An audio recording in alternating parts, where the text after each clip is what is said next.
श्रील प्रभुपाद लीलामृत प्रकरण 5। युद्ध। मठ में आग करीब करीब तुरंत लग गई। एक वरिष्ठ शिष्य का कहना था कि भक्ति सिद्धांत सरस्वती के उत्तराधिकारी के रूप में आचार्य एक होना चाहिए जो सारे दीक्षा संस्कार कराए और सभी विवादों को हल करे। किंतु भक्ति सिद्धांत सरस्वती ने ऐसा कभी नहीं कहा था। उन्होंने एक आचार्य की व्यवस्था कभी नहीं सुझाई थी। प्रत्युत गौड़ीय मठ के सदस्यों को उन्होंने एक द्वादश सदस्यीय शासी मंडल बनाने और सामूहिक प्रयत्न करने का आदेश दिया था। किंतु उस आदेश का त्याग कर दिया गया और ये विचार प्रधान बन गया कि नेता एक होना चाहिए। 12 के स्थान पर केवल एक व्यक्ति को कार्यभार लेना चाहिए और वो एक व्यक्ति कौन हो, इसके लिए होड़ मच गई। दो दलों में संघर्ष हुआ। श्री भक्ति सिद्धांत के एक प्रधान उपदेशक अनंत वासुदेव बड़े महत्वाकांक्षी थे और कुछ सन्यासी समर्थकों की सहायता से उन्होंने अपना दावा जोर से पेश किया। एक दूसरे व्यक्ति कुंज बिहारी की आग दुष्ट प्रकृति के कारण जायो दादो पर थी। श्री भक्ति सिद्धांत के अधीन वो एक प्रधान प्रबंधक रह चुके थे और अब उन्होंने कलकत्ता के विशाल मंदिर तथा भारत व्यापी गौड़ीय मठ की सभी संपत्तियों और बस्तियों पर अधिकार का दावा किया। यद्यपि अपने वसीयतनामा में श्री भक्ति सिद्धांत ने इच्छा प्रकट की थी कि गौड़ीय मठ की संपत्तियों और निधियों की व्यवस्था के लिए उनके शिष्यों द्वारा एक शासी मंडल चुना जाए। कुंज बिहारी ने उनके वसीयतनामा की वैधता को ही चुनौती दे दी। उनका और उनके समर्थकों का तर्क था कि चूंकि श्री भक्ति सिद्धांत ने सारी संपत्तियां भगवान के नाम पर प्राप्त की थी, इसलिए वो उनके वैध स्वामी नहीं थे और उनके भावी स्वामित्व का निर्धारण वो नहीं कर सकते थे। इस तरह कुंज बिहारी और अन्य लोग पूर्व आचार्य की स्थिति की वैधता और धर्मानुकूलता के पक्षों के लेकर विवाद पर तुले गए। श्री भक्ति सिद्धांत के तिरोधान के तुरंत बाद मुकदमेबाजी आरंभ हो गई। गौड़ीय मठ के अधिकतर सदस्यों से समर्थित अनंत वासुदेव ने दावा किया कि उत्तराधिकारी आचार्य होने के नाते वो सभी संपत्तियों के स्वामी और निर्देशक थे। किंतु यद्यपि कुंज बिहारी के समर्थक अल्प संख्या में थे, उन्होंने न्यायालय में वकीलों के माध्यम से अपना दावा प्रस्तुत करके बहुसंख्या को की अवज्ञा की। कुंज बिहारी और उनके समर्थकों के अधिकार में मायापुर का चैतन्य मठ तथा अन्य मंदिर आ गए। वासुदेव के समर्थकों ने दूसरी इमारतों पर अधिकार कर लिया। विग्रह और हाथापाई होने लगी। गौड़ीय मठ का प्रचार कार्य बंद हो गया। गौड़ीय मठ के क्रियाकलापों में भाग ले सकने की अवैध की असमर्थता अचानक उनके पक्ष में गई। मठ में एक सदस्य की अपेक्षा वो दर्शक अधिक थे और कम से कम ऊपर से वो मिशनरी कार्यकर्ता की तुलना में घर गृहस्थी वाले व्यवसायी अधिक थे।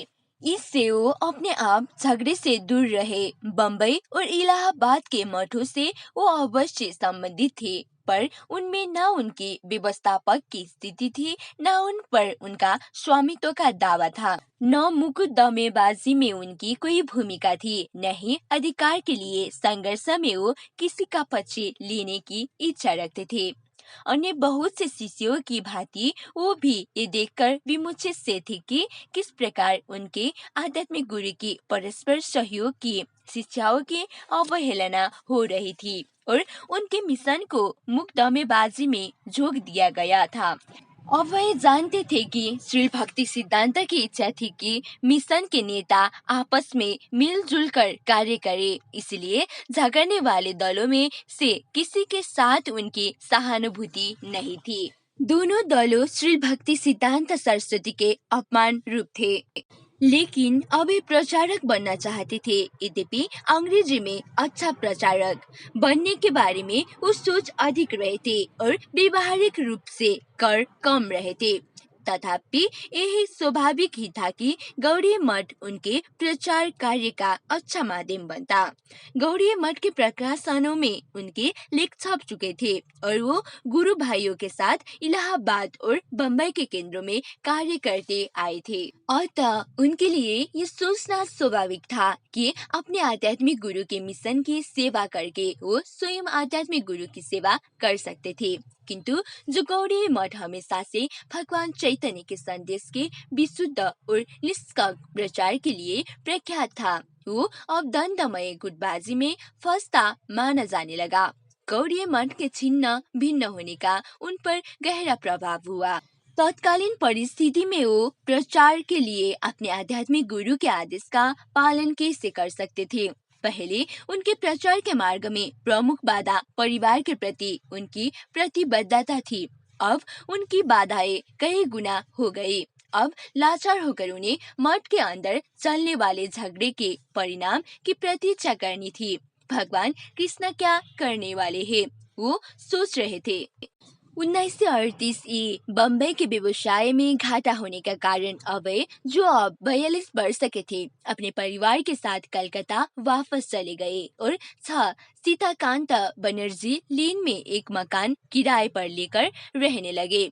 सड़क एक तंग गली जैसी थी जिसके दोनों ओर 3 मंजिले मकान खड़े थे। उनका ऑफिस दूसरी मंजिल पर था जिसके सामने सड़क थी। परिवार उसके ऊपर रहता था। उन्होंने संलग्न मकान भी किराए पर ले लिया जिसका नंबर 7 था। उसकी दूसरी मंजिल पर आसुद जल डेस पेन लिमिटेड, बिमल टानिक फोड़ेका अल्पा नाम का एक्सटेंशन और अन्य अनेक दवाइयां बनाने के लिए उन्होंने एक रासायनिक प्रयोगशाला स्थापित की। मकान के पीछे स्थित एक छोटे से आउट हाउस को भी उन्होंने प्रयोगशाला का अंग बना लिया। सामने उन्होंने बड़ा सा साइन बोर्ड लटका दिया, अभय चरण दे इन सस। उस पर मुस्तार अभय चरण का चित्र बना था।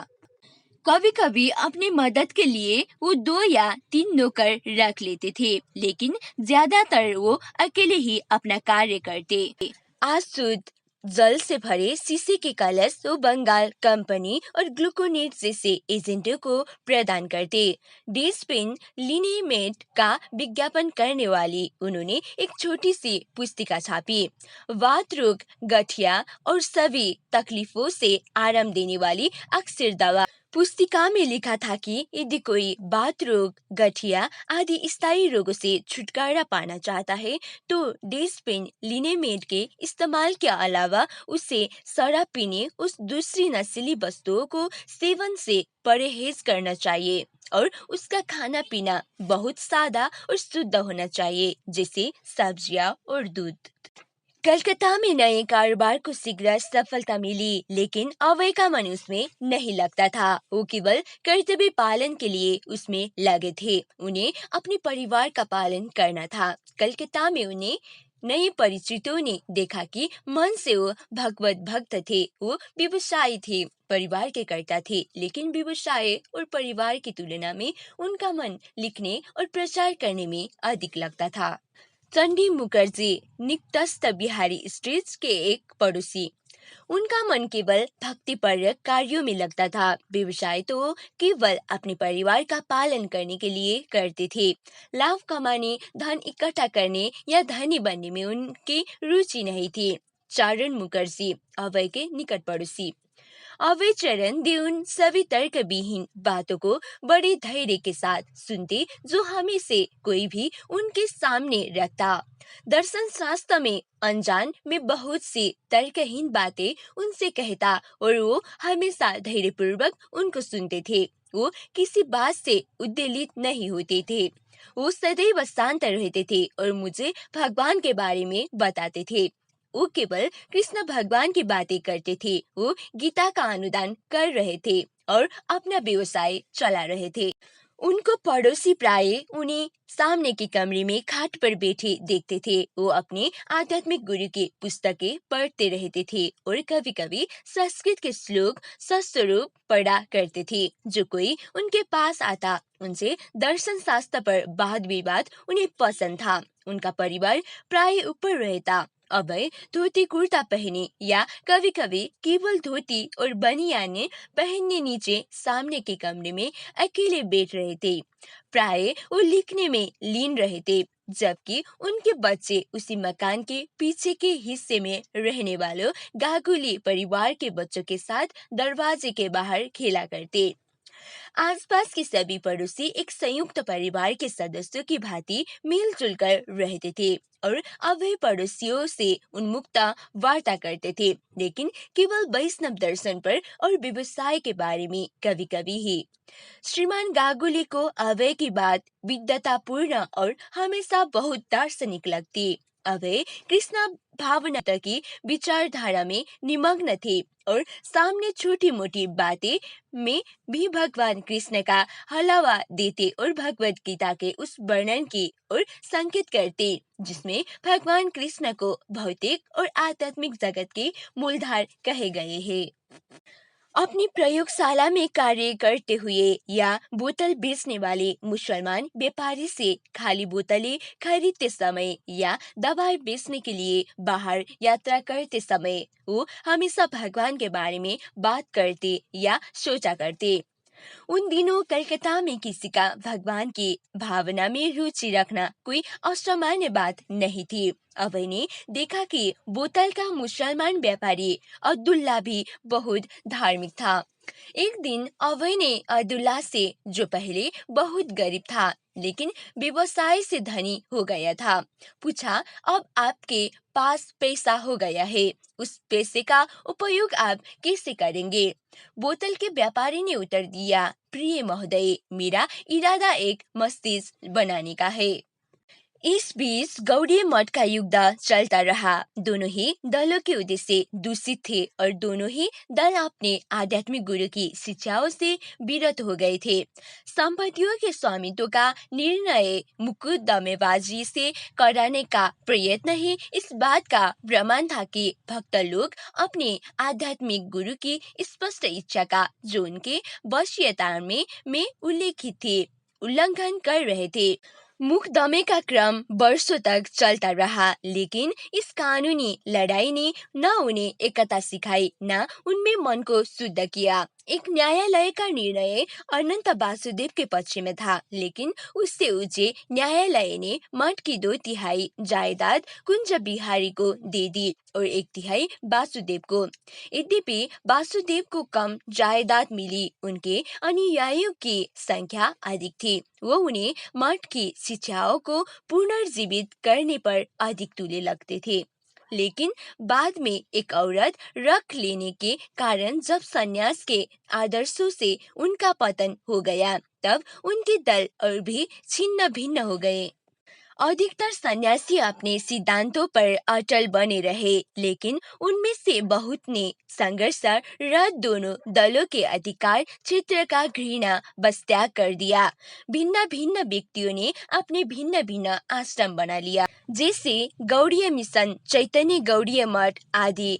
गौड़ीय मठ का एकीकृत अस्तित्व, जिसमें बहुत से मंदिरों, कई मुद्रण गृहों का समावेश था और जिसके अधिक सैकड़ों अनुयायी सहयोग पूर्वक कार्य करते थे, समाप्त हो गया।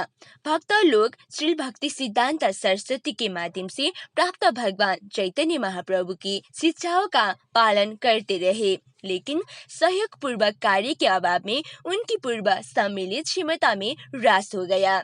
स्वामित्व और बड़प्पन का माया जाल आध्यात्मिक गुरु के आदेश पर हावी हो गया और भगवान चैतन्य की विश्वव्यापी शिक्षाओं के प्रचार आंदोलन का श्री भक्ति सिद्धांत का उद्देश्य ध्वस्त हो गया। अब वे जहाँ भी जाते, उनके गुरु भाई उनकी और आकृष्ट हो जाते। श्रीधर महाराज वही श्रीधर जिनके साथ उन्होंने बम्बई में कार्य किया था और जिन्हें वो बहुत अच्छा भक्त और विद्वान मानते थे, अब वैसे उनके बनरसी लेन स्थित निवास पर मिले और ये समाचार उन्होंने श्रीधर महाराज को दिया, जो उन दिनों मायापुर में अपने आश्रम में रहते थे। श्रीधर महाराज गौठिया मठ के गुटों से अलग हट गए थे, लेकिन एक सन्यासी के नाते वो अब भी प्रचार में लगे थे और वैष्णव साहित्य को प्रकाशित करने में रुचि रखते थे। वो कलकत्ता में एक आश्रम रखना चाहते थे, इसलिए अभय के 7 नंबर वाले मकान में उनकी रासायनिक प्रयोगशाला के ऊपर उन्होंने 20 रुपए महीने पर तीसरी मंजिल में 4 कमरे किराए पर ले ली। अब श्रीधर महाराज, पुरी महाराज और भक्ति सारंगा महाराज जब भी कलकत्ता आते तो वो एक छोटे कमरे में अलग अलग ठहर पाते। सन्यासियों और ब्रह्मचारियों का वहाँ नियमित आश्रम बन गया और श्रीधर महाराज ने सामने एक साइड बोर्ड लगा दिया, देवानंद सरस्वती मठ। श्रीधर महाराज द्वारा मायापुर में एक मठ और कलकत्ता में उसकी शाखा की स्थापना गौड़ी मठ में फुट का उत्तर था। मुकदमे और उसकी अपील तथा दर अपील के परिणाम की प्रतीक्षा किए बिना वो अन्य सन्यासियों की तरह नए शिष्यों को दीक्षित करने और प्रचार करने में लगे थे। अभय को श्रीधर महाराज उस दुष्टों को जो छोटे से आश्रम में उनके सहयोगी बन गए थे प्रोत्साहन देने में प्रसन्नता होती। यहाँ अभय और श्रीधर महाराज तथा उनके अनुयायी झगड़ालू गुटों से अलग रहकर कृष्ण भावनामृत के प्रचार की अपनी योजनाओं को कार्यान्वित कर सकते थे। सन्यासी अपना भोजन अलग बनाते, पूजा करते और सुबह शाम कीर्तन और भाषण करते। अभय अपने परिवार के साथ रहते थे, वो भोजन और पूजा अलग करते थे, लेकिन श्रीमद् भागवत पर श्रीधर महाराज से चर्चा करने वो प्राय जाया करते थे। वो अपनी छत से अपने आध्यात्मिक गुरु द्वारा बाग बाजार में निर्मित गौड़ीय मठ भवन की ऊंची गुंबद देखा करते थे, जिसके स्वामित्व के लिए अब 2 दलों में घोर संघर्ष चल रहा था। श्रीधर महाराज और उनके सन्यासियों के प्रचार कार्यक्रमों में अभय प्राय साथ देते और उनमें मृदंग बजाते और जय श्रीधर महाराज बीमार पड़ जाते, तब अभय उनके अनुयायी के साथ प्रचार कार्यक्रमों का नेतृत्व करते, कीर्तन करते, मृदंग बजाते और श्रीमद् भागवत पर भाषण देते। श्रीधर महाराज धन कमाने के लिए कड़ी मेहनत करते अभय हमें नहीं दिखाई दिए। न वो धनी थे, न ही उनके पास बहुत पैसे थे। पारिवारिक मामलों की तुलना में वो आध्यात्मिक मामलों की और अधिक आकृष्ट थे। उन्होंने अपने व्यवसाय के संभावना के संबंध में मुझसे कभी विचार विमर्श नहीं किया कि व्यवसाय में लाभ होने वाला है या घाटा, अथवा वो ये करने की योजना बना रहे हैं या वो उनके पास इतना आर्थिक साधन नहीं था कि उसमें से वो कुछ मिशन को दे सकने की स्थिति में हो। अभय वैष्णव साहित्य लिखने के संबंध में गंभीरतापूर्वक विचार करने लगे। उनके आध्यात्मिक गुरु उनसे बहुत प्रसन्न थे और दी हार्मोनिस्ट के संपादक से उन्होंने कहा था वो जो कुछ लिखे उसे प्रकाशित करना। यदि वो अपने व्यवसाय के लाभों में किसी प्रकार वृद्धि कर सके तो उसका उपयोग अंग्रेजी में पुस्तकें प्रकाशित करने में किया जा सकता था, क्योंकि उनके आध्यात्मिक गुरु ने कहा था कि यदि तुम्हारे पास कभी पैसे हो तो पुस्तक छापना। ये तो निश्चित ही था कि गौड़ीय मठ से ये काम होने का नहीं था। कुंज बिहारी ने मुकदमे का खर्चा निकालने के लिए भक्ति सिद्धांत के छापे खानों को बेच दिया था। नहीं, अभय को अकेले ही ये कार्य करना होगा। उन्हें अपना व्यवसाय चलाना था और साथ ही लिखने और पुस्तकें छपाने के लिए भी प्रयत्नशील होना था। और श्रील भक्ति सिद्धांत का भी नुस्खा यही था। अच्छा है कि वो आपके समुदाय से बाहर रह रहा है। जब समय आएगा तो वो स्वयं ही सब कुछ करेगा। 1939 में अभय ने इंट्रोडक्शन टू गीतापनिषद लिखा। ये कार्य छोटा था, लेकिन वो एक दिन उनके द्वारा भगवत गीता के अंग्रेजी में टीका समेत अनुवाद का कार्य लिए जाने के इरादे का संकेत था। ये सच है कि उस ग्रंथ की अंग्रेज में अनेक मौजूद थी, लेकिन उनमें से अधिकतर के लेखक निर्विशेषवादी या दूसरे थे, जो गीता के मूल भाव को कुरुक्षेत्र की रणभूमि में स्वयं भगवान कृष्ण के मुख से भगवत गीता सुनते हुए अर्जुन ने मनोभाव को अभिव्यक्त करने में असमर्थ थे। अभय जानते थे कि चैतन्य महाप्रभु और गुरु शिष्य परंपरा के उपदेशों पर आधारित अंग्रेजी में टीका लिखकर वो भगवत गीता को उसके सही परिप्रेक्ष्य में प्रस्तुत कर सकेंगे। इसलिए उन्होंने आरंभ कर दिया। जब भी उन्हें समय मिलता वो लिखते। यद्यपि एक मिनमेखी वैयाकरण को उनके अंग्रेजी में दोष दिखाई दे सकता था, लेकिन उनका आशय हमेशा स्पष्ट होता था। अपनी प्रस्तावना में अभय ने उस समय का उल्लेख किया जब एक स्कूली लड़के के रूप में उन्होंने विद्यारत्न नामक एक भाषण सुना था। भाषण का प्रतिपाद्य ये था कि भगवान का अस्तित्व नहीं है और न उसका अस्तित्व हो सकता है। यदि भगवान होते तो इस सभी धार्मिक प्रतिद्वंदिताओं का अंत करने के लिए वो पृथ्वी पर अवश्य प्रकट होते। किंतु क्योंकि भगवान ने मनुष्य को इस प्रकार अनुग्रहित नहीं किया है, इसलिए हमें अपने मन से उसके अस्तित्व का विचार बिल्कुल निकाल देना चाहिए। अभय ने आगे लिखा कि श्रोताओं में सभी कम उम्र में लड़के थे, अतः वो भाषण की विषय वस्तु की गहराई में नहीं गए। तो भी भाषणकर्ता के तर्क से प्रभावित होकर अधिकांश लड़के नास्तिकता के उच्च विचारों को लेकर घर गए और इस प्रकार नास्तिक बन गए। अभय को नास्तिकता के निष्कर्ष से संतोष नहीं था, क्योंकि मेरे पिताजी ने मुझे श्री श्री राधा और गोविंद की आराधना में प्रशिक्षित किया था। लेकिन विद्यारत्न भाषण सुनने के बाद नास्तिकता और नास्तिकता के बीच मेरे मन में संघर्ष छिड़ गया था। बाद में अपने आध्यात्मिक गुरु श्री भक्ति सिद्धांत से सुनकर अभय के समझ में आ गया था कि भगवान का अस्तित्व कार्य है, हर क्षेत्र में है, लेकिन उसे देखने की दृष्टि हमारे पास नहीं है। अभय ने लिखा, यदि भगवान स्वयं को पृथ्वी पर प्रत्यक्ष भी करे तो संघर्षरत सांसारिक जीव आपसी विग्रह रोक कर उन्हें या उनके अवतार को अपनी मूर्ताबस देखेंगे नहीं। भगवान के अनुग्रह से ऐसा कर सकने का जन्म सिद्ध अधिकार केवल व्यक्तिगत आत्मा को है। भगवत गीता विद्या का सच्चा रत्न है और गीता में भगवान कृष्ण संसार में लड़ने वाले लोगों को घोषित करते हैं, मैं यहाँ हूँ, लड़ाई ना करो। ये नास्तिक जिसने विद्या रत्न के विषय में भाषण किया था, रत्न से अंधा हो गया था और इसीलिए श्री भगवान को ना हो देख सकता था, ना उनसे अनुभूत हो सकता था। अतः वो दूसरों को भी तथाकथित रत्न बनने के लिए राजी करने के उद्देश्य से बोलता गया था।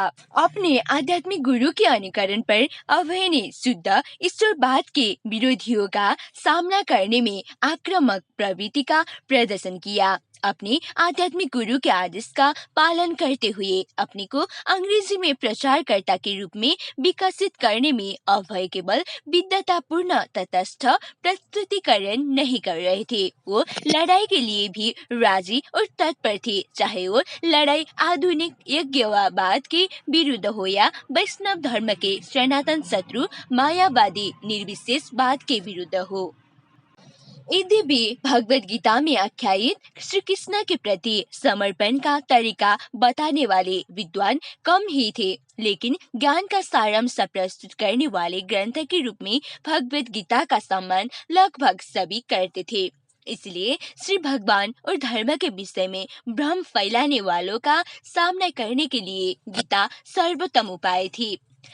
अज्ञेयवादियों, देवत्वारोपणवादियों, मानवीकरणवादियों, निर्विशेषवादियों, एकाधिवेतादियों, सर्वेश्वरदियों और अद्वैतवादियों के लिए गीता एक चुनौती थी। यद्यपि गीता पर 600 से भी अधिक टीकाएं लिखी जा चुकी थी, लेकिन वो उन लोगों द्वारा लिखी गई थी जिनके मन में श्री भगवान के प्रति आंतरिक घृणा थी और इसलिए वो अपूर्ण थी। अभय ने लिखा कि ऐसे ईर्ष्यालु व्यक्ति भगवत गीता के वास्तविक अर्थ को नहीं समझ सकते।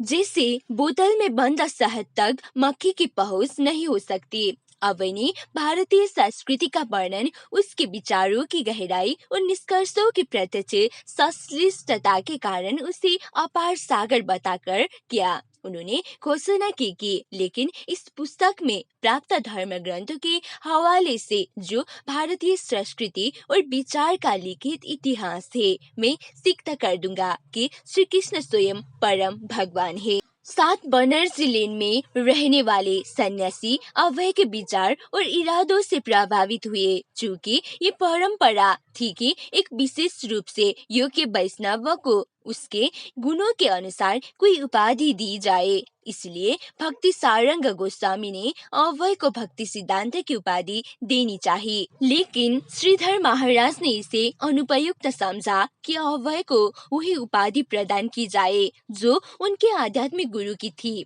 और उन्होंने कहा कि अभय की उपाधि को भक्ति वेदांत कर दिया जाए। अभय आभारी थे। उनके उपाधि में धर्म के प्रति भक्ति का उस गहन विद्वता से मेल था जो भगवान चैतन्य के विद्वान शिष्यों के द्वारा पीढ़ी दर पीढ़ी चलती आ रही थी। उन्हें अपने गुरु भाइयों का ये रवैया पसंद आया और उन्होंने इस उपाधि को कृष्ण भावनामृत के प्रचार के अपने आध्यात्मिक मार्ग के प्रति और अधिक प्रतिबद्धता के रूप में स्वीकार किया। अभय श्रीधर महाराज के संसर्ग में बराबर बने रहे और श्रीमद् भागवत के विषय में उनसे उनका विचार विमर्श चलता रहा। उन्हें व्यापक प्रचार के लिए अभय उत्साहित करते। यद्यपि श्रीधर महाराज प्रचारक की तुलना में विद्वान अधिक थे और प्रचार हेतु इधर उधर जाने में संकुचाते थे। कई अवसरों पर अभय ने श्रीधर महाराज को अपने साथ जाने के लिए और गांधी और नेहरू पर ये अभियोग लगाने के लिए कि वो भगवत गीता के सिद्धांतों का पालन क्यों नहीं करते, मनाने का प्रयास किया। सात बनर्जी लेन के आध्यात्मिक साहचर्य का एक फल प्रपन्न जीवनामृत नामक ग्रंथ था जिसे श्रीधर महाराज ने संकलित किया। ये वैष्णव धर्म के विभिन्न ग्रंथों के श्लोकों का एक संग्रह था जिससे रूप गोस्वामी के रचनाओं में से भी उद्धरण सम्मिलित थे। समर्पण के 6 विभागों के अनुसार ये 6 अध्यायों में विभाजित था। देवानंद सरस्वती मठ के सन्यासियों के साथ मिलकर अभय ने इसके प्रकाशन के लिए अर्थव्यवस्था की। इस प्रकार मित्रों के सामूहिक प्रयत्न से ये प्रकाशित हुआ। सितंबर 3, 1939 भारत के वाइसराय लॉर्ड लिनोलिथगो ने घोषणा की कि भारत जर्मनी के साथ युद्ध की स्थिति में है। इस प्रकार इंग्लैंड ने भारतवासियों की सहमति के बिना ही भारत को युद्ध में झोंक दिया। यद्यपि स्वतंत्रता के लिए कटिबद्ध भारत को निश्चय रूप से ये विदेशी अधिकार प्रदर्शन बहुत बुरा लगा, लेकिन युद्ध के विषय में लोगों के विचार भिन्न भिन्न थे। भारत स्वतंत्रता चाहता था, तब भी पश्चात अधिनायकवाद के विरुद्ध सह राष्ट्रों के पक्ष का वो समर्थक था। पूर्व की ओर से साम्राज्यवादी जापान से उसे आक्रमण का डर था।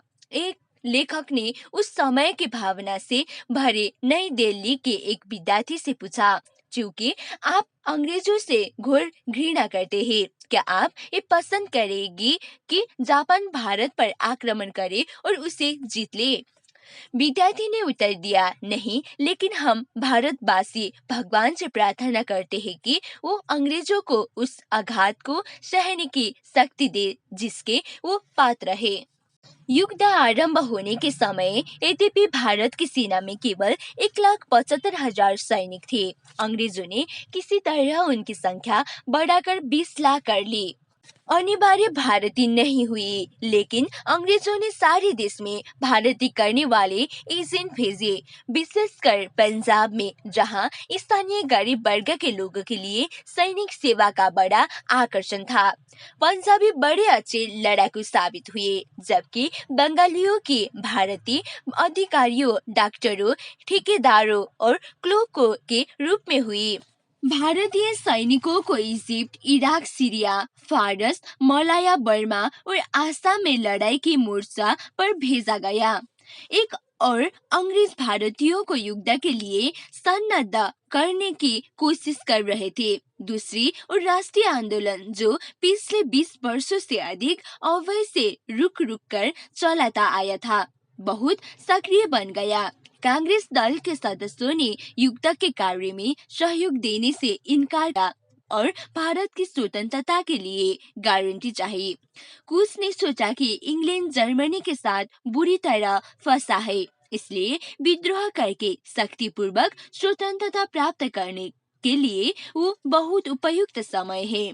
गांधी जी की स्थिति एकांत शांतिवादी की थी और उन्होंने भारत की रक्षा के लिए भी शस्त्र ग्रहण करने की नीति का विरोध किया था। लेकिन 1942 के आते आते वो अंग्रेजों के और अधिक विरोधी बन गए और उनके प्रति भारत छोड़ो की सीधी स्पष्ट नीति का ऐलान किया।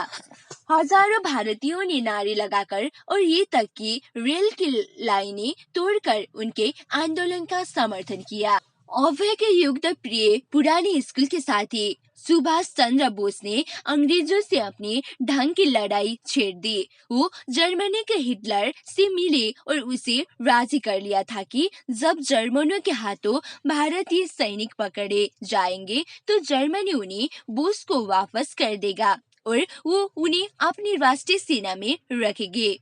इस सेना को लेकर बोस की योजना भारत लौटकर भगवत पर आक्रमण करके और भारत भूमि में अंग्रेजों को भगा देने की थी। किंतु जर्मनी में अपनी प्रगति से असंतुष्ट होकर बोस ने जापान के टोजो के साथ एक ऐसा ही समझौता किया और शीघ्र ही हजारों गुर्खे और सिख जो भारत की सेना में सबसे अच्छे लड़ाकू थे अंग्रेजी सेना छोड़कर सिंगापुर में बोस के स्वतंत्रता सेनानियों में भर्ती हो गए।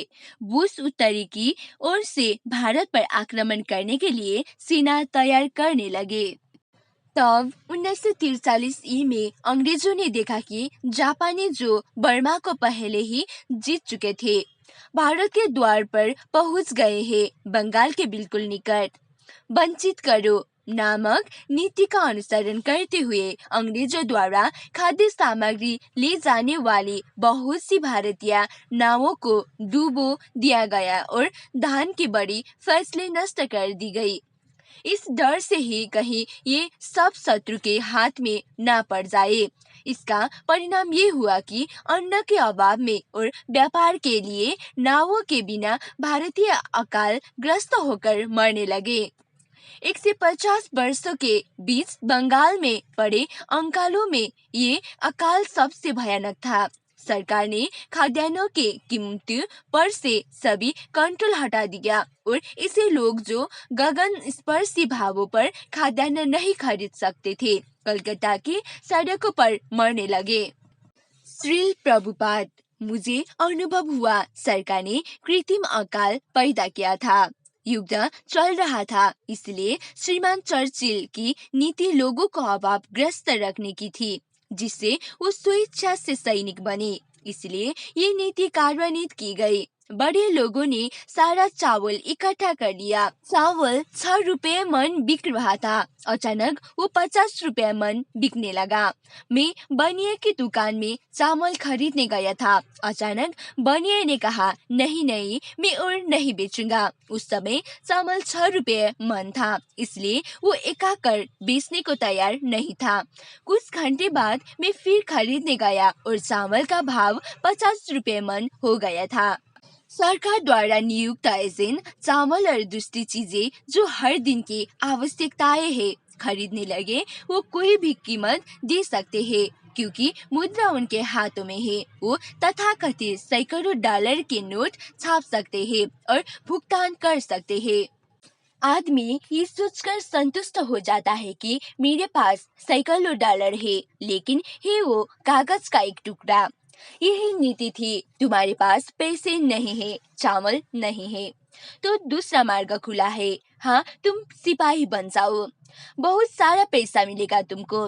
गरीबी के कारण लोग वहाँ जाने लगे। मैंने देखा है बाजार में चावल उपलब्ध नहीं था लोग भूखे थे मर रहे थे। अभय ने अपने परिवार को जिंदा रखने भर को किसी तरह चावल खरीद लिया लेकिन उन्होंने देखा कि भिखमंगों की आबादी नीति सैकड़ों की संख्या में बढ़ रही थी। वो देखते कि हर महीने सड़कों की पटरियों पर और खुली जगहों में भिखमंगों की भीड़ उत्तरोत्तर बढ़ती जा रही थी। भिखमंगे कृत्रिम चूल्हे बनाकर अपना खाना पकाते और खुले में या पेड़ों के नीचे सोते थे। उन्होंने देखा कि भूख से मरते बच्चे एक कौर खाने के लिए कूड़े के ढेरों को छानते फिरते थे। उनके लिए अगला कदम केवल ये रह गया था कि कूड़े कचरे में अपने हिस्से के लिए वो कुत्ते से लड़ाई करे। और कलकत्ता की सड़कों में ये भी एक आम दृश्य हो गया। अंग्रेज सरकार के पास युद्ध के कामों के अतिरिक्त और किसी काम के लिए समय नहीं था। उसकी कोशिश केवल उन लोगों को बचाने की थी जो युद्ध के लिए आवश्यक थे। आम जन समुदाय के लिए साम्राज्य का नुस्खा सीधा साधा और एक सही था, भूखे मरो। श्री प्रभुपाद एक अमेरिकी सज्जन इस समय मौजूद थे। उनकी टिप्पणी थी, लोग इस तरह भूख से मर रहे हैं, हमारे देश में तो क्रांति हो जाती। हाँ, लेकिन भारत की जनता की शिक्षा इस प्रकार हुई कि कृत्रिम अकाल का सामना करते हुए भी दूसरों की संपत्ति को चुराने की और उसकी प्रवृत्ति नहीं हुई। लोग भूखे में मर रहे थे, इतने पर भी उनका विचार था कि ठीक है, ये सब कुछ भगवान का दिया हुआ है। वैदिक सभ्यता का ये मूलभूत सिद्धांत था। और वे जानते थे कि प्राकृतिक नियमों के अंतर्गत अभाव को कोई स्थान नहीं है। भगवान की व्यवस्था से पृथ्वी पर्याप्त भोजन पैदा कर सकती है। कठिनाई तो मनुष्य के लोभ के कारण थी।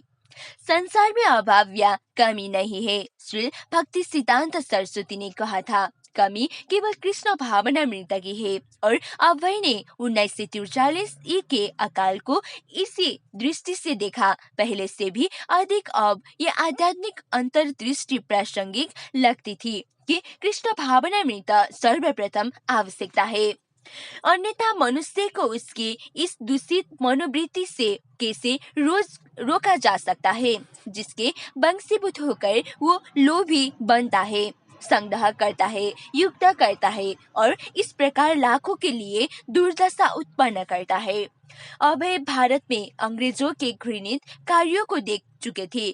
वो यहाँ के जुलाहा के अंगूठे काट देते थे, जिससे उनके द्वारा बुना गया सूती कपड़ा विदेशी कपड़े का मुकाबिल ना कर सके। वो बेकसूर बेहतियार नांगरिया को सीधे गोली मार देते थे। वो जानबूझकर अकाल पैदा करते थे। वो इस भ्रम का प्रचार करते थे कि भारतीय सभ्यता बहुत पिछड़ी हुई है। इतना होने पर भी अभय को विश्वास नहीं था कि भारत के स्वतंत्र हो जाए, इस स्थिति में अवश्य ही सुधार हो जाएगा।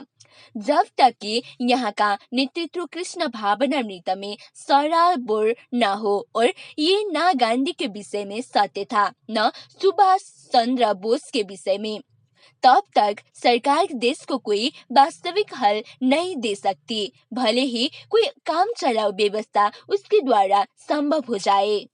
धर्म ग्रंथ और संतों द्वारा कथित ईश्वरीय नियमों के पालन बिना कोई भी सरकार मानव दुखों में वृद्धि ही करेगी।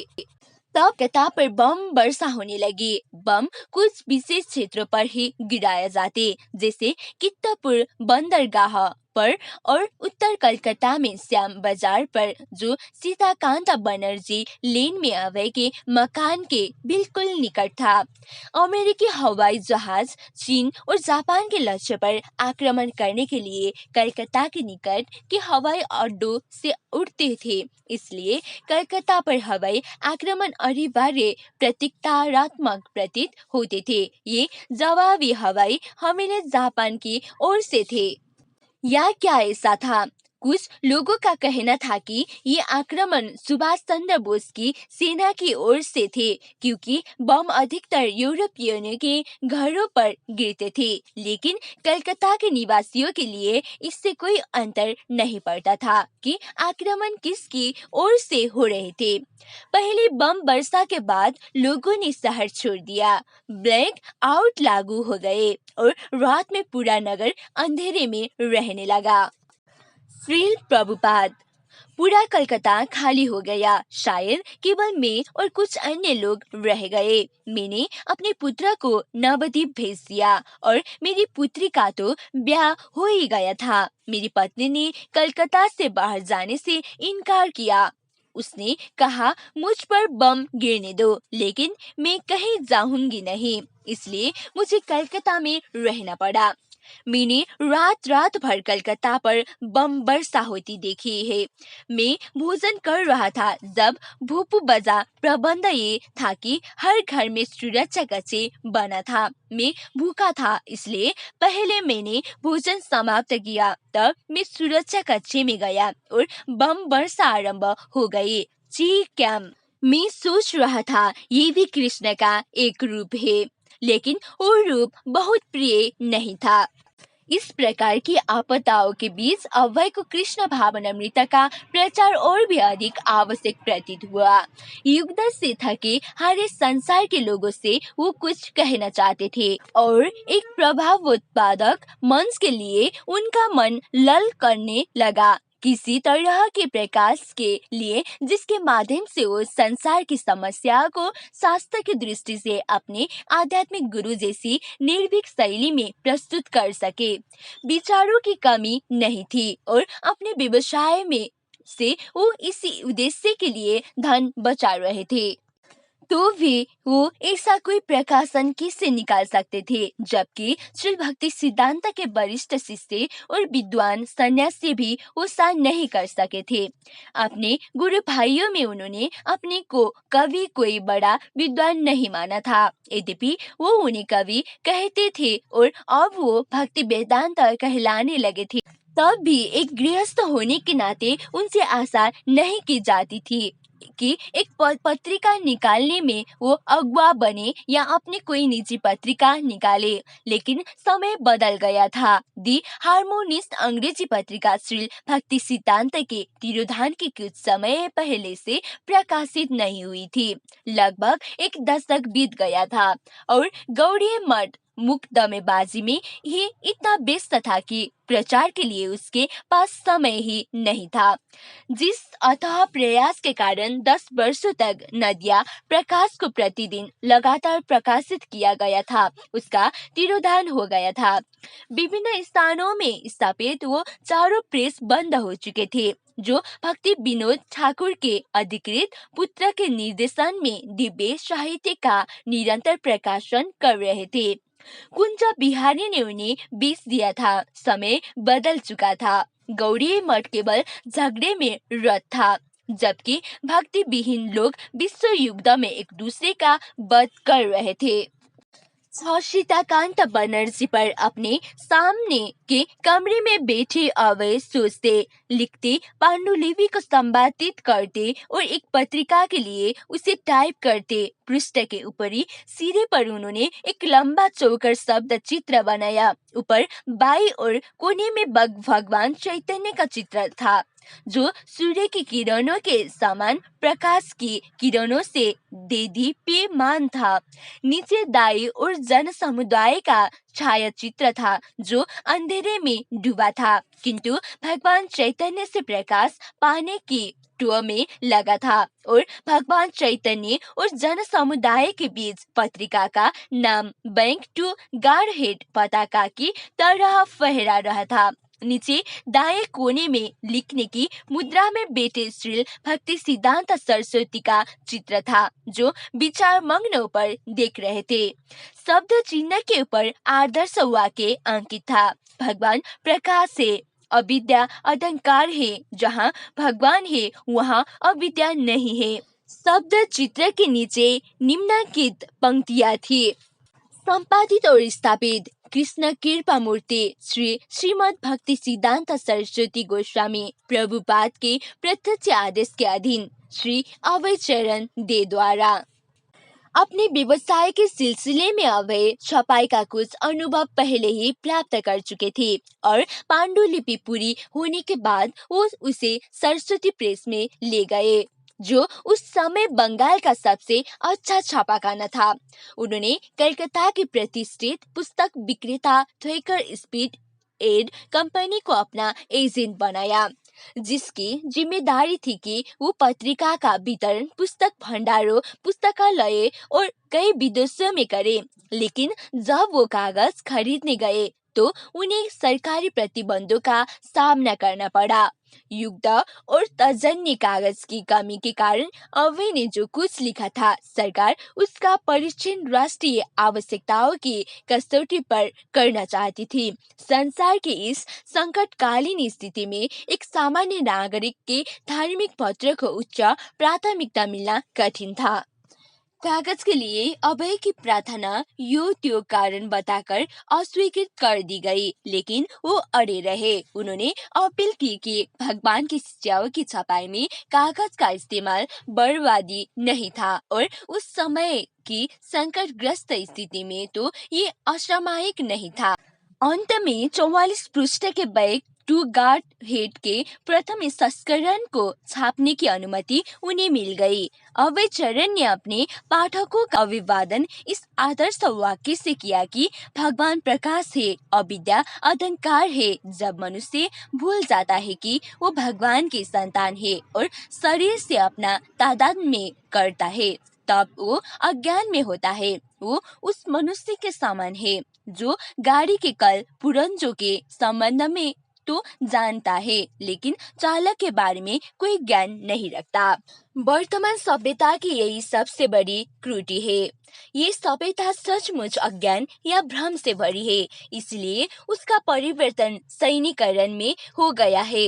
हर एक को अपनी शारीरिक सुख सुविधाओं और शरीर से संबंधित अन्य वस्तुओं की चिंता है। आत्मा की चिंता किसी को नहीं है जो शरीर को संचालित करता है। यद्यपि एक लड़का भी जानता है कि मोटर कार के कल पुर्जों का कोई मूल्य नहीं है यदि उसका चालक ना हो। मानव के विषय में ये खतरनाक अनभिज्ञता ही घोर अज्ञान है, जिसने सैनिकरण के रूप में खतरनाक सभ्यता को जन्म दिया है। ये सैनिकरण, जिसे मुलायम भाषा में राष्ट्रीयकरण कहा जाता है, मानव संबंध को समझने में 12 अवरोध स्वरूप है। उस लड़ाई का कोई अर्थ नहीं है जहाँ लोग विभिन्न रंग के पहरावा के लिए लड़ते हो।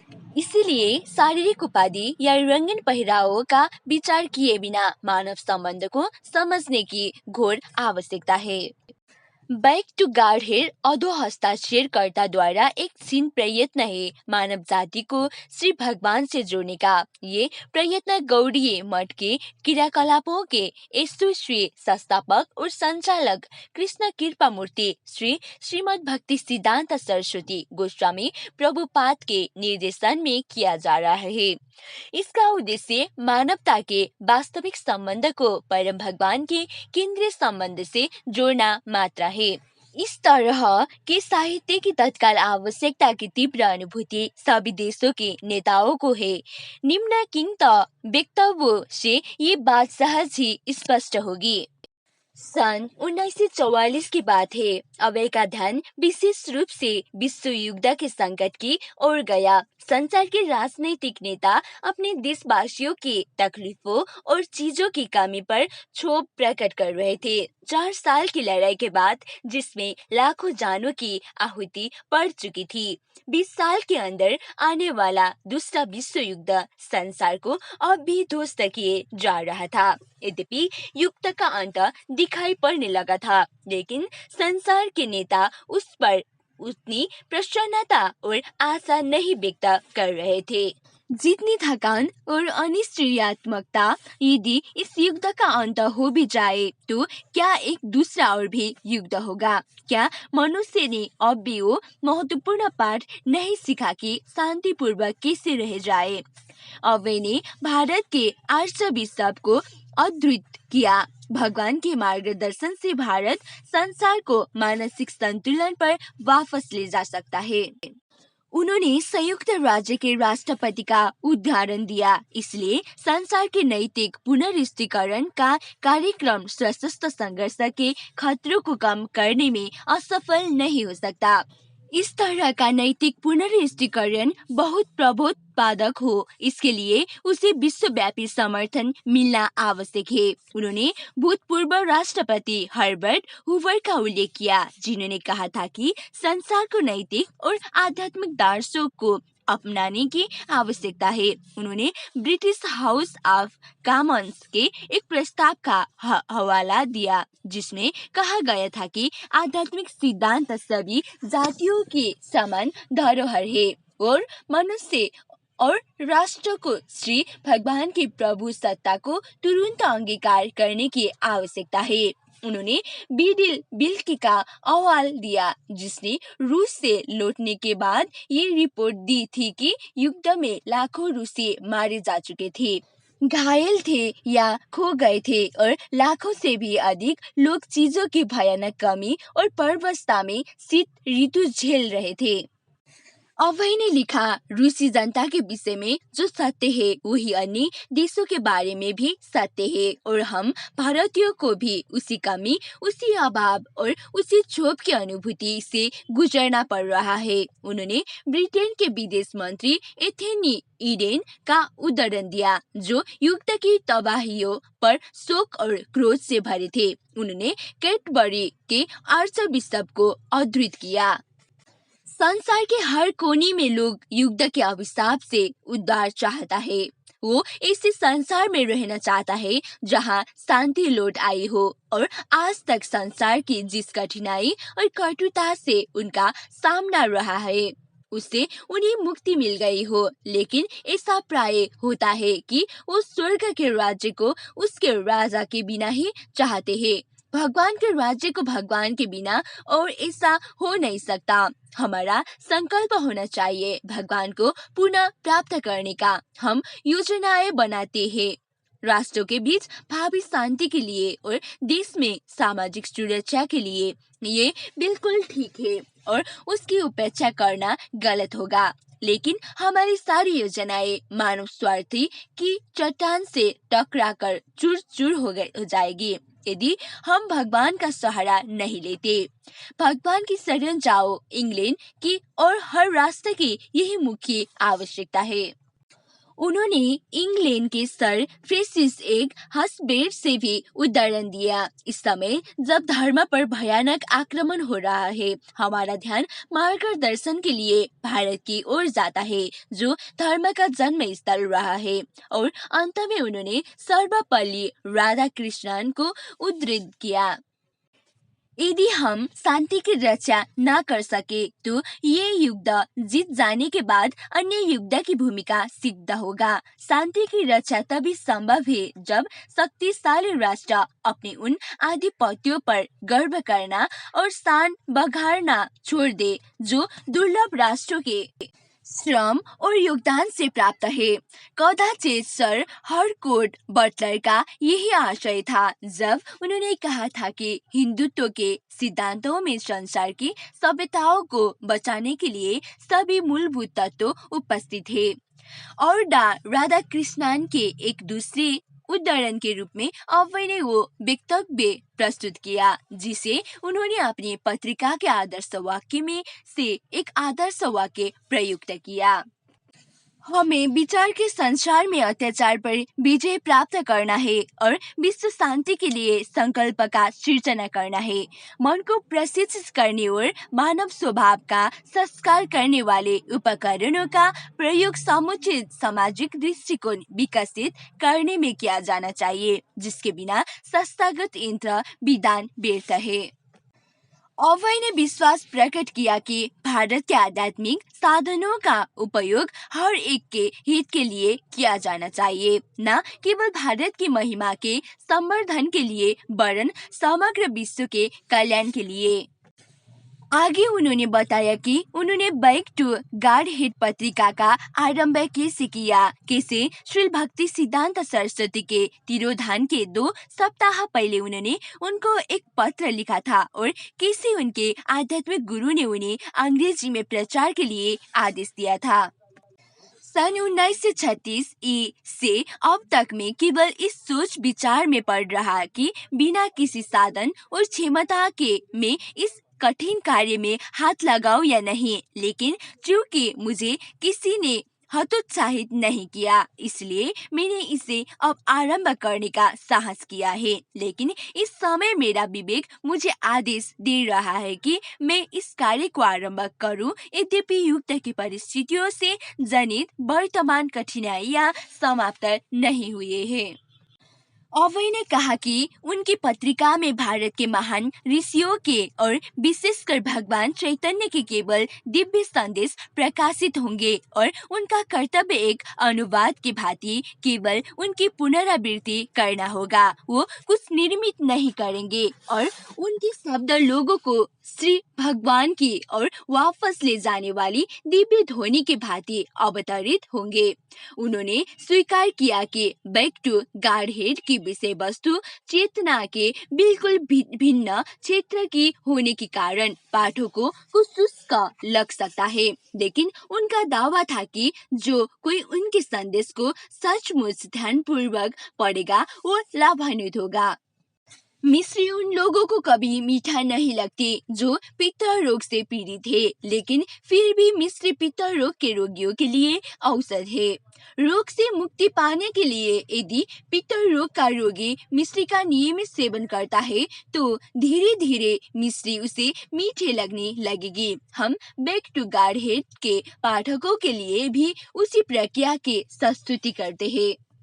अभय ने वेदों के सनातन संदेशों को प्रस्तुत करने पर ध्यान केंद्रित किया, लेकिन उस समय के संकटापन्न स्थिति के संदर्भ में अपने श्री भगवान और उनकी शक्तियां नामक निबंध में उन्होंने वैदिक साक्ष्य और युक्तिपूर्ण दलियों के आधार पर श्री भगवान और एकाकी आत्माओं की दिव्य प्रकृति की व्याख्या की और सिद्ध किया कि वो अमर, आनंदमय और ज्ञानमय है।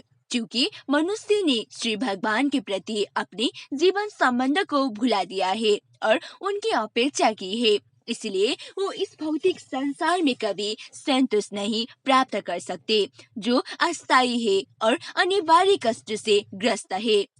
आत्मा के रूप में हर व्यक्ति स्वभाव से शाश्वत है, इसलिए प्रत्येक जीव विपत्तियों और आपदाओं के आक्रमण से बचने का प्रयत्न करता है, जो एक एक करके आती रहती है, लेकिन भौतिक शरीर दुख भोगने और अंत में नष्ट हो जाने के लिए है।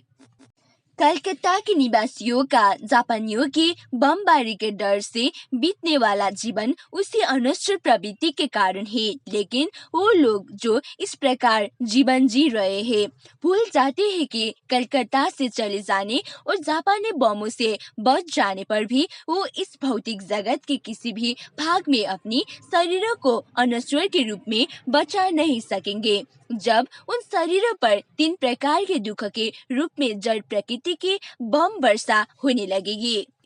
जापानी भी जो दूसरों की भूमि पर अधिकार जमा कर अपना सुख चैन बढ़ाने के लिए निर्मम बम वर्षा द्वारा कलकत्ता के निवासियों को धमका रहे हैं, नहीं जानते कि उनका ये सुख चैन भी अस्थायी और नश्वर है, जैसा कि अपने ही देश में उन्होंने बार बार अनुभव किया है। दूसरी ओर जिन जीवों के वध की योजनाएं बनाई जा रही है वो प्रकृत्या शाश्वत, अभेद और अदृश्य है, इसलिए वो सभी जीव जिनको मारने की धमकियां दी जा रही है और वो जो विषय की धमकियां दे रही है समान रूप से माया शक्ति के वशीभूत है, अंत एवं अंधकार में है। अभय ने लिखा कि अपने निजी उपायों द्वारा मनुष्य कभी भी विनाश की स्थिति से नहीं बच सकता। संसार के कितने ही नेता युद्ध से मुक्ति चाह रहे थे, लेकिन वो असफल हुए क्योंकि शांति के लिए उनके सारे प्रयत्न जीवन की भौतिक धारणा से बद्ध थे। उनके प्रयत्न अंधकार को अंधकार से दूर करने के प्रयत्न के सामना थे, किंतु अंधकार का निवारण तो केवल प्रकाश से ही हो सकता है। प्रकाश के बिना मनुष्य का मन जो स्वयं भी भौतिक प्रकृति से उत्पन्न है, चाहे वो कितना भी चिंतन करे, जीवों को स्थायी शांति नहीं प्रदान कर सकता। उस अंधकार में संसार में शांति स्थापना के किसी भी उपाय से केवल क्षणिक सुख या दुख मिल सकता है, जैसा कि 12 शक्ति की सृष्टियों से हम देख सकते हैं। अंधकार में अहिंसा वही तरह बेकार है जैसे हिंसा। जबकि प्रकाश में ना हिंसा की आवश्यकता है और ना अहिंसा की। अभय ने एकमात्र युद्ध पर विचार नहीं प्रकट किया। थियोसॉफी एर्स इन वैष्णविज्म नामक लेख में उन्होंने थियोसॉफी के प्रचलित विचारों की कमियों की आलोचना की, जिन्हें मैडम ब्लैवात्स्की के अनुयायियों ने भारत में लोकप्रिय बना रहा था। कांग्रेगेशनल चैटिंग नामक लेख में उन्होंने इस शास्त्रीय भविष्यवाणी का समर्थन किया कि भगवान चैतन्य का संकीर्तन आंदोलन पृथ्वी तल पर हर कस्बे और गांवों में फैलकर रहेगा। इस भविष्यवाणी से हमें आशा करनी चाहिए कि संकीर्तन उपासना पद्धति बहुत शीघ्र धार्मिक आंदोलन का विश्वव्यापी रूप ग्रहण करेगी और ये विश्व धर्म जिसमें भगवान का नाम भजने में कोई हानि नहीं है और ना कलह का कोई प्रश्न है, वर्षों तक चलता रहेगा, जैसा कि प्रामाणिक धर्म ग्रंथों के पुष्टि से हम जान सकते हैं। बैक टू गॉड हेड का मूल विषय स्पष्ट भक्ति सिद्धांत सरस्वती का आदेश पालन था। पत्रिका के मुख्य पृष्ठ पर अंकित विचार मग्न श्री भक्ति सिद्धांत के चित्र से, उनके समर्पण से, उनके उद्देश्य के कथन से, उनके अर्कों के संपादन से, उनके थियोसॉफी के विश्लेषण से, संकीर्तन के प्रसार विषय उनकी भविष्यवाणी से, उनके प्रत्येक पहलू से बैक टू गॉड हेड का मूल विषय श्री भक्ति सिद्धांत सरस्वती का आदेश पालन था। अन्य लेखकों द्वारा 4 छोटे निबंध भी थे, जिनमें एक भक्ति सारंगा गोस्वामी का था। आवरण पृष्ठ पिछले पर एक विज्ञापन छपा था। गीतोपनिषद लेखक अभय चरण दे, संपादक एवं संस्थापक बैक टू गॉड हेड। 3 भागों में 1200 पृष्ठ, रॉयल साइज, उत्तम मोरंग को जिल्द साजी। विश्व विख्यात हिंदू दर्शन भगवद गीता की विस्तृत टीका श्री कृष्ण ब्रह्मा नारद व्यास मध्य माधव्य पुरी ईश्वर भगवान चैतन्य रूप गोस्वामी जीव गोस्वामी कृष्णदास नरोत्तम विश्वनाथ बलदेव जगन्नाथ ठाकुर भक्ति विनोद गौर किशोर ठाकुर सिद्धांत सरस्वती के शिष्य परंपरा की श्रृंखला से वर्तमान लेखक तक सच्ची वैज्ञानिक ईश्वरवादी व्याख्या सहित बहुत से प्रामाणिक धर्म ग्रंथों से लिए गए अनेक सादे और रंगीन चित्रों से अलंकृत शीघ्र प्रकाश्य अग्रिम ग्राहक बनने वालों के लिए मूल्य 18 रुपया, विदेशों में 1 पाउंड 10 शिलिंग। और एक दूसरा महान ग्रंथ भगवान चैतन्य 2 भागों में पृष्ठ संख्या 1000। वास्तव में इन ग्रंथों में पूरा होने के निकट कोई नहीं था, लेकिन अब वे अपने आध्यात्मिक गुरु की ओर से इसी महान ग्रंथों को लिखने के लिए अपनी तत्परता व्यक्त कर रहे थे। बैक टू गॉड हेड का दूसरा अंक प्रकाशित करने में अभय को पहले जैसे ही कठिनाई हुई। उन्होंने अखबारी कागज खरीदने के लिए 2 बार अनुमति मांगी और 2 बार सरकार ने अनुमति देने से इनकार कर दिया। युद्ध के कारण कागज पर पाबंदी थी। 10 जुलाई 1944 को अभय ने तीसरा पत्र लिखा। सविनय निवेदन है कि गौड़ीय वैष्णवों के आध्यात्मिक गुरु कृष्ण कृपा मूर्ति श्री श्रीमद् भक्ति सिद्धांत सरस्वती महाराज के आदेश अनुसार मैंने बैक टू गॉड हेड शीर्षक से एक पत्रिका का प्रकाशन आरंभ किया है। संसार इस समय जिस अशांति से गुजर रहा है, उसमें पत्रिका का नाम ही उसके उद्देश्य को सूचित करता है। उसकी एक प्रति आपके अवलोकनार्थ संलग्न है। इस पत्रिका में आप संसार के बहुत से विख्यात राजनीतिज्ञ के भी जोरदार मत इस तरह के आंदोलन के पक्ष में पाएंगे, जो निश्चल आध्यात्मिक स्तर के लिए जो मानव की सर्वोच्च आवश्यकता है, मानव के मन और प्रकृति को प्रशिक्षित करके उसे मानवता की सर्वाधिक अभिलषित वस्तु विवेक की ओर वापस ले जा सके। मुझे आशा है कि आप पत्र को पढ़ने के लिए कुछ समय निकालेंगे, विशेषकर उसके प्रस्तावना भाग के लिए। अभय ने ये भी टिप्पणी जोड़ दी कि बैक टू गार्डहेड के संपादक मंडल को लगता है कि कागज की उतनी कमी नहीं है जितनी शिक्षा की।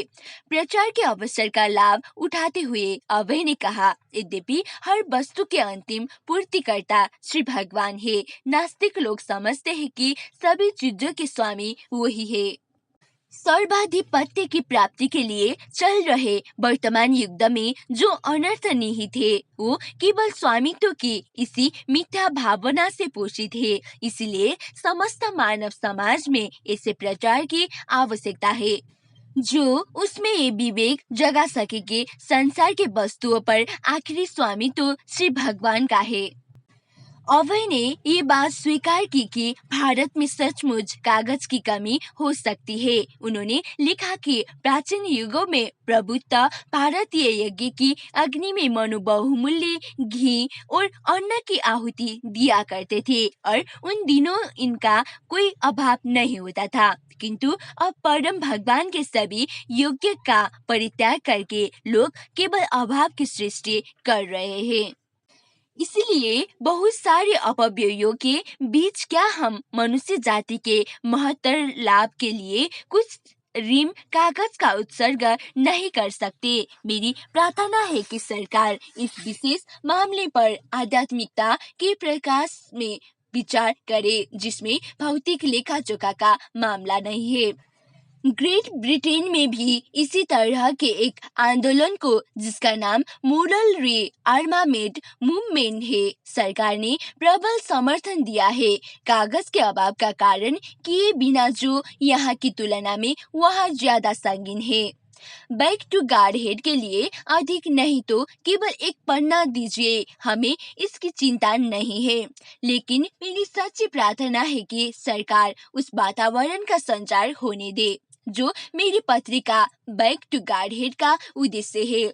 इसीलिए कृपया इस पर गंभीरता से विचार करें और मुझे हर सप्ताह या हर महीने जैसा कि आप उचित समझे मानवता के लिए और श्री भगवान के लिए कम से कम एक पृष्ठ ही प्रकाशित करने दे और उसे कागज की साधारण बर्बादी ना समझे।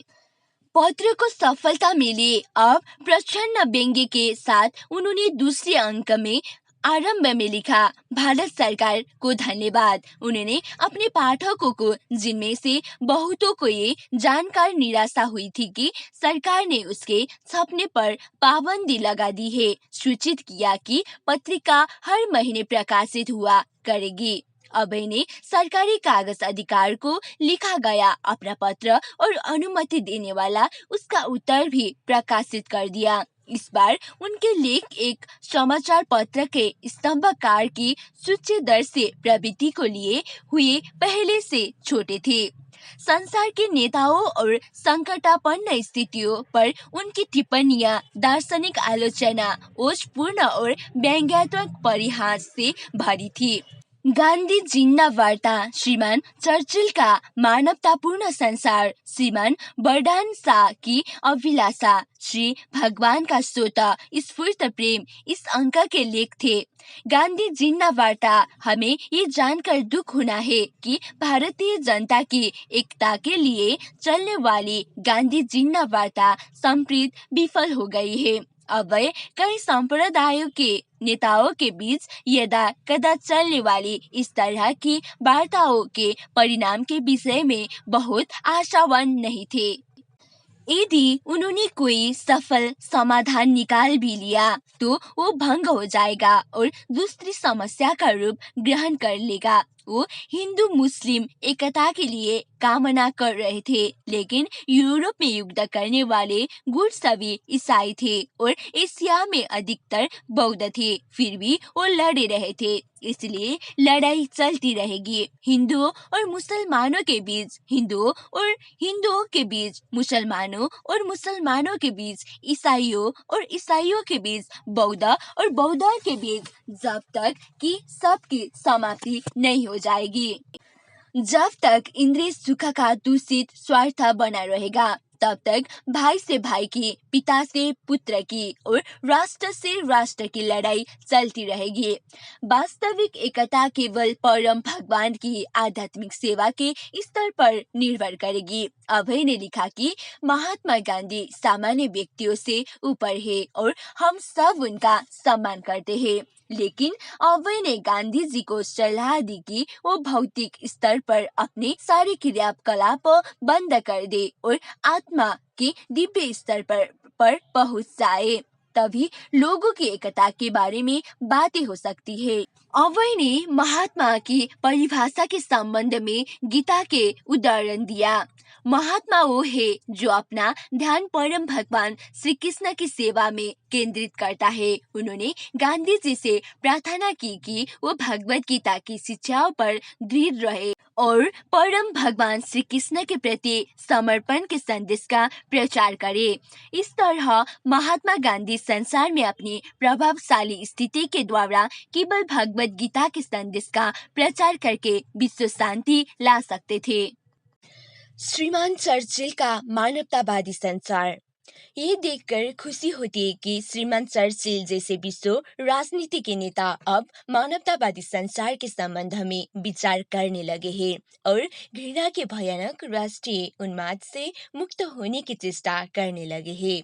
घृणा का उन्माद प्रेम के उन्माद का दूसरा पहलू है। अपने देशवासियों के प्रति हिटलर के प्रेम के उन्माद ने दूसरों के लिए उसकी घृणा के उन्माद को जन्म दिया है और वर्तमान युग प्रेम और घृणा के द्विपक्षीय उन्माद का परिणाम है। इसलिए जब हम घृणा के उन्माद से मुक्त होना चाहते तो हमें तथाकथित प्रेम के उन्माद से भी मुक्त होने के लिए तैयार होना चाहिए। प्रेम और घृणा से मुक्त इस तरह के संतुलन की स्थिति तभी प्राप्त होती है जब लोग भली भांति शिक्षित हो। जब तक लोग इतने शिक्षित ना हो जाए कि अपने शरीर में स्थित आत्मा को देख सके, तब तक प्रेम और घृणा का दोहरा उन्माद बना रहेगा और एक मानवतावादी संसार संभव न होगा। अभय ने समापन करते हुए लिखा कि ये आत्मा निरीक्षण श्री भगवान की सेवा से सहज ही प्राप्त किया जाता है। अतः श्रीमान चर्चिल के मानवतावादी संचार का आशय यही है कि हम श्री भगवान की ओर उन्मुख हो। श्रीमान बर्नार्ड शा की अभिलाषा। श्रीमान बर्नार्ड शा ने महात्मा गांधी के उनके 76वें जन्म दिवस पर इन शब्दों में बधाई दी। मैं चाहता हूं कि श्रीमान गांधी के 76वें जन्म दिवस के स्थान पर ये 35वां जन्म दिवस होता। महात्मा गांधी की वर्तमान अवस्था में 41 वर्ष कम कर देने के श्रीमान शा के प्रयत्न में हम सब हृदय से साथ हैं। लेकिन मृत्यु हमारी मिथ्या अभिलाषा का आदर नहीं करती। न तो श्रीमान शा, न महात्मा गांधी और न कोई अन्य महान पुरुष कभी भी मृत्यु की समस्या का समाधान दे सका है। राष्ट्रों के नेताओं ने संसार के उपकरण बनाने वाले बहुत से कारखाने खोले हैं, लेकिन ऐसी कोई फैक्ट्री किसी ने भी स्थापित नहीं की जहां मृत्यु के क्रूर हाथों से मनुष्य की रक्षा करने के लिए हथियार बनाए जाते हो। यद्यपि हमारी यही इच्छा रहती है कि हम कभी ना मरे। मनुष्य हमेशा से रोटी की समस्या का समाधान ढूंढने में लगा रहा है। यद्यपि प्रकृति ने ये समस्या सचमुच हल कर रखी है। मनुष्य की मृत्यु की समस्या का समाधान ढूंढना चाहिए। भगवत गीता बताती है कि मृत्यु की समस्या का समाधान हो सकता है। यद्यपि इस भौतिक संसार में मृत्यु का सर्वत्र राज है। भगवान श्री कृष्ण ने कहा है, जो मुझे प्राप्त कर लेता है उसे इस मृत लोक में फिर जन्म नहीं लेना पड़ता। ये एक आध्यात्मिक संसार है जो अविनाशी है और जो कोई वहाँ पहुँच जाता है वो फिर मृत्यु लोक में नहीं आता। संसार के नेता अपने जन्म ले ही लोक से क्यों चिपके रहते हैं जहां मृत्यु अनिवार्य है। निष्कर्ष के रूप में अभय ने लिखा, हम चाहते हैं कि अपनी वृद्धावस्था में श्रीमान शा और महात्मा गांधी सम्मिलित रूप में लोगों को शिक्षित करने का प्रयत्न करें कि वो वापस घर अर्थात श्री भगवान के पास कैसे पहुँचे। बैक टू गार्ड हेड के 2 अंक निकालने के बाद अभय को रुक जाना पड़ा। छपाई महंगी थी, लेकिन गीतोपनिषद पर उन्होंने कार्य जारी रखा। वो बराबर लिखते रहे।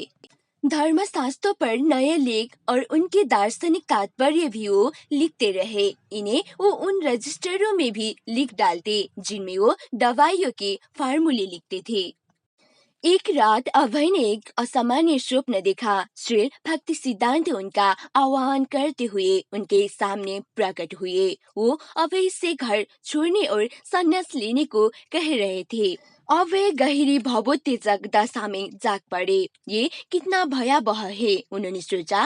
वो जानते थे कि ये कोई मामूली सपना नहीं था, लेकिन उनसे की गई मांग कितनी कठिन और असंभाव्य लग रही थी। संन्यास लो, ये कोई साधारण चीज नहीं थी जिसे वो तुरंत कर सकते थे। उन्हें अपना धंधा बढ़ाना था और उसके लाभ से पुस्तकें छापनी थी। वो अपने कर्तव्य के पालन में लग रहे, लेकिन स्वप्न उन्हें विचलित करता रहा। सन 1945 में युद्ध समाप्त हो गया और अंग्रेज शासन के अधीन भारत में तब भी अशांति बढ़ी रही। अभय को अपना धंधा और आगे बढ़ाने के लिए ये अच्छा अवसर प्रतीत हुआ। कलकत्ता से 600 मील दूर लखनऊ में उन्होंने किराए पर एक मकान लिया और उसमें अभय चरण दे इन सस नाम से अपनी निजी फैक्ट्री खोली। फैक्ट्री को शुरू करने में 40,000 रुपए की भारी पूंजी लगी।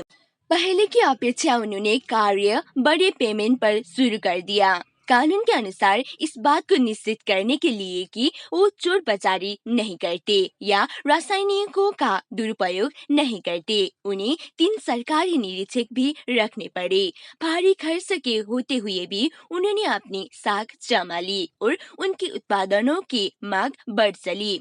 कलकत्ता का छोटा कारोबार बंद करके उन्होंने लखनऊ के धंधे पर ध्यान केंद्रित किया। यद्यपि स्थानीय धारणा ये थी कि उनका मकान भूतों का वश है, फिर भी वे उससे डरे नहीं। किंतु जब काम शुरू हुआ तो उनके कुछ श्रमिक भय त्रस्त होकर उनके पास पहुँचे और बोले, बाबू बाबू वहाँ भूत है। तब अभय हरे कृष्ण गाते हुए पूरे मकान का चक्कर लगाए और उसके बाद भूत की शिकायत कभी नहीं मिली।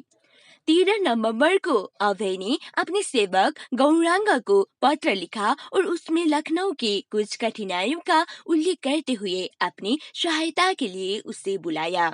इस पत्र में अभय ने अपनी पत्नी राधा रानी और बच्चे के विषय में कड़वी बातें लिखी।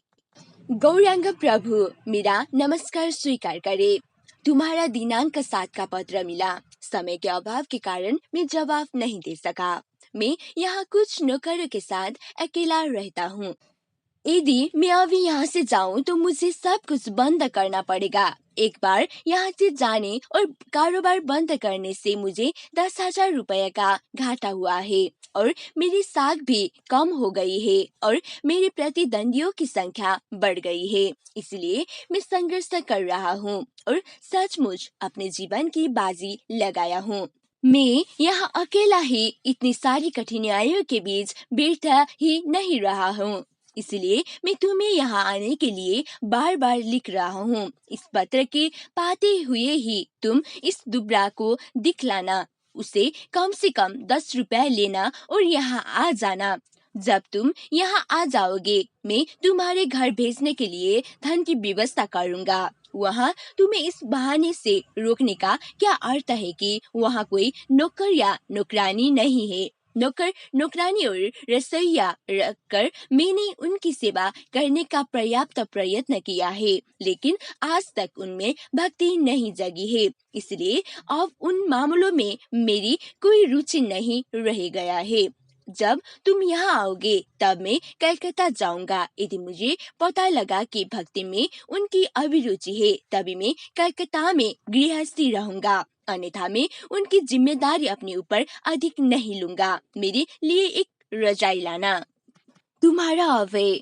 परिवार और प्रचार दोनों हितों में परस्पर विरोध था। राधा रानी ने बैक टू गार्डहेड में कोई अभिरुचि कभी नहीं दिखाई थी। अभय में प्रकाशन और धंधे के प्रति जो उत्साह था, राधा रानी उसके विरुद्ध थी। धंधे का नाम था अभय चरण दे इन सस, तो भी लड़कों की रुचि सहायता करने में नहीं थी और जब अभय ने नौकर को अपनी सहायता के लिए लखनऊ बुलाया तब पूरे परिवार ने आपत्ति की थी, ये कहकर कि गौरांग की उन्हें ज्यादा जरूरत है। क्या लाभ? परिवार की रुचि ना तो धंधे में उनकी सहायता करने में थी और ना उसे भक्ति वाला जीवन पसंद था। और चूंकि उनका धंधा मूलत उनके पारिवारिक जीवन के लिए था, अभय को बुरा लगता था कि उसके लिए उन्हें अपनी इतनी सख्ती व्यय करनी पड़ती है। उन्होंने कॉलेज में मार्शल के पुराने आर्थिक नियम को पढ़ा था कि बिना पारिवारिक प्रेम के मनुष्य की आर्थिक प्रेरणा कमजोर हो जाती है। निस्संदेह परिवार की सेवा और श्री भगवान की भक्ति में अनुकूल संतुलन हो सकता था। भक्ति विनोद ठाकुर ने एक साथ दो दायित्वों का वर्णन किया था, शारीरिक और आध्यात्मिक। सामाजिक दर्जा, मस्तिष्कीय विकास, स्वच्छता, पौष्टिकता और अस्तित्व के लिए संघर्ष ये शरीर के प्रति दायित्व थे।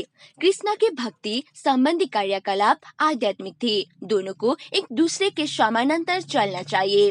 भक्ति विनोद ठाकुर के जीवन में उनका परिवार आध्यात्मिक प्रोत्साहन का स्रोत था और अपनी सामाजिक स्थिति का उपयोग उन्होंने प्रचार कार्य को आगे बढ़ाने में किया।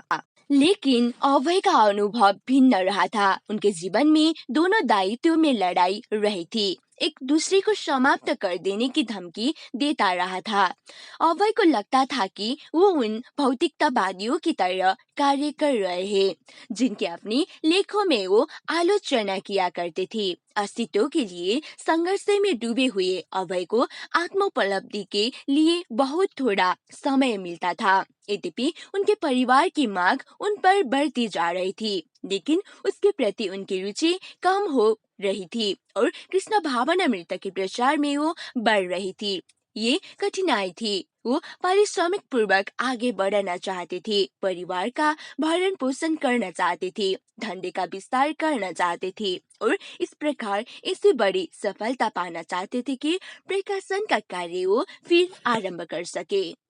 लेकिन लखनऊ की फैक्ट्री उनके बुद्धि से लगभग बाहर थी। जानबूझकर उन्हें काम बड़े पेमेंट पर शुरू किया था जिससे लाभ अधिक हो, लेकिन माहवारी घर से अधिक थी। किराया पिछड़े गया था और अब मकान मालिक के साथ वो मुकदमे में फंस गए थे। यद्यपि वो कलकत्ता नित्य जाते थे और वहां से लखनऊ के लिए कच्चा माल हर दिन रवाना करते थे, लेकिन उनके परिवार के लोग सहयोग नहीं देते थे। गौरांगा भी उनके कहने के अनुसार काम करने को तैयार नहीं था और वो कलकत्ता वापस जाकर उनके परिवार के साथ रहने की सोचा करता था। अभय ने दिनांक 23 को गौरांगा को फिर लिखा। वैष्णव के चरणों में मेरा विनम्र प्रणाम। गौरांग प्रभु, तुम्हारा 18/11/45 का पोस्ट कार्ड मिला और सभी समाचारों से मैं अवगत हुआ। पैसे खर्च करके 1 महीने के लिए यहाँ आने और फिर वापस चले जाने की कोई आवश्यकता नहीं है। दुबला से वो भी 25 रुपए ले लो और घर चले जाओ। वहाँ पहुँचकर मुझे पत्र लिखना, तब मैं 1 या 2 किस्तों में तुम्हारे शेष पैसे मनी ऑर्डर में भेज दूंगा। तब वहाँ से मुझे बताना कि तुम यहाँ कब आ सकते हो। मैंने यहाँ अपना काम काफी बड़े पेमेंट पर आरंभ किया है। तुमने स्वयं अपनी आंखों से उसे देखा है, इसलिए अगर आय नहीं होगी तो अदालत में जिराहा के लिए पैसे कहाँ से आएंगे? मेरे ही सिर पर सब कुछ है। भाई और लड़के खा पीकर औरतें के समूह की तरह सो रहे हैं और सारी धमारा मेरे सिर डाल रहे हैं। जो ही पैसे मिले तुम घर चले जाना और जितनी जल्दी हो सके आने की कोशिश करना। तुम्हारा अभय चरण दे।